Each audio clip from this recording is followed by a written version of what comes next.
দিদি, হ্যাঁ বলো। দেশি স্টাইলে শামুকের মাংস বানিয়ে দেবে? হ্যাঁ হ্যাঁ বানিয়ে দেবো, 90 টাকা লাগবে। আদিবাসী স্টাইলে বানাবো আমি। হ্যাঁ এটা ধুতে হবে। হ্যাঁ ভালো লাগে খেতে, তাই জন্য তো লোক খায় রান্না করে করে। গরম হয়ে গেছে, সরষের তেল দিচ্ছি আমি। দেখো এই যে গরম হয়ে গেছে, আমি পেঁয়াজ কাটছি। হ্যাঁ হ্যাঁ পেঁয়াজটা ভালো করে ভাজা করে দিচ্ছি।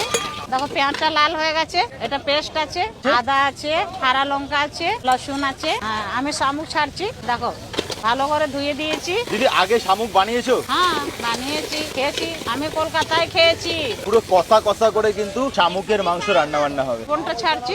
শামুকের মুখটা খুলে গেছে, আমি হয়ে গেছে রান্না। দিদি হলুদ লঙ্কার গুঁড়ো? হ্যাঁ দিতে হবে। মশলা বাকি আছে, হলুদ মশলা দিতে হবে, জলটা শুকে যাবে। শামুকের মুখটা খুলে গেছে, আর এর মধ্যে পড়বে আর মশলা দিতে হবে, হলুদ মিক্স মশলা দিতে হবে, টমেটো দিতে হবে। মাংসটা বাইর হয়ে গেছে। দিদি একবার খেলে আবার আসবো তো? একবার খালে বারবার খেতে মন করবে, খেতে ভালো লাগবে। এটা খেয়ে দেখো একবার। মিক্স মশলা আছে, এটা জিরা গোলকি ধনিয়া আছে। একটু ভালো করে ভাজা করছি, তাহলে একটু খেতে চটপটা ভালো লাগবে। দিদি পুরো কষা কষা হবে? হ্যাঁ দেখো এটা হয়ে গেছে, ধনিয়া পাতাটা দিয়েছি। এবার নামবো, এটা হয়ে গেছে। দিদি ধনে পাতা দিলে একটা আলাদা গন্ধের জন্য না? হ্যাঁ হ্যাঁ খেতে ভালো লাগবে, একটু চটপটা টেস্টি লাগবে খেতে।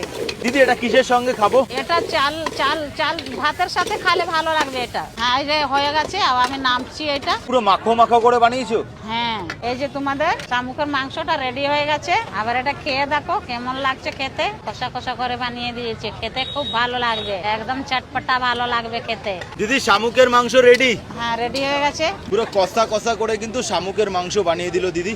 দিদি একবার খেলে সারা জীবন মনে থাকবে। হ্যাঁ সারা জীবন মনে থাকবে একবার খালে।